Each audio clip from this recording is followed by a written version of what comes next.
Now, talking about more of the nuances of cabinetry as far as quality pieces to a cabinet, what are some things that a homeowner that's, done with their builder grade cabinetry, but maybe doesn't have, $40,000 in the kitchen remodeling budget, but still wants to have some of those aspects of semi-custom, maybe even custom features. What are some of the things you recommend? There's really a couple things to think about. First is going to be the door style, and there's generally two types. There's a traditional overlay and a full overlay.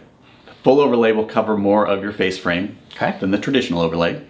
If you want a clean look, you're really going to need to do a full overlay, because if you kind of chop it up, seeing a little bit of the frame, you're not going to have it. So there's one aspect.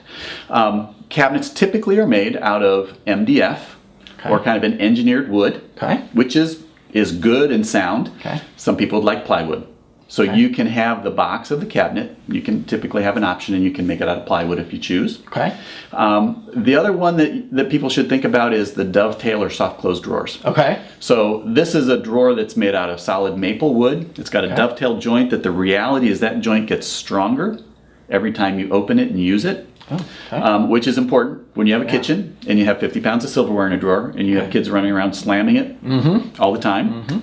And then you also have the soft close. So as you slam it, it doesn't slam. That's exactly right. Awesome. It just slowly closes. The other thing it does is if you have someone in your house that doesn't always close things well, it will also tend to close it for them. So you're not having drawers out and different things. So those are some pieces to think about. The other pieces, do you want stain? Do you want paint? Paint tends to be a little more expensive. And wood is always alive.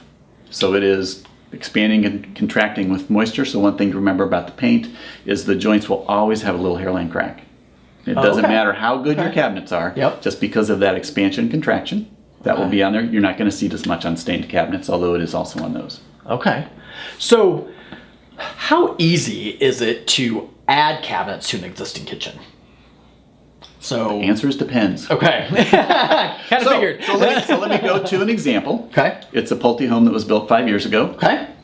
Those cabinets are still made. The colors are still available. The door styles are still available. Very easy. Now let's go to a house that's 25 years old. Maybe it has some great custom cabinets, still in style, still in good shape. Now more than likely you're going to have to find someone who has the ability to make a custom cabinet. And then they're going to need to match the stain. And that will be a little harder. So there is some need to probably accept not exactness, but it can be done.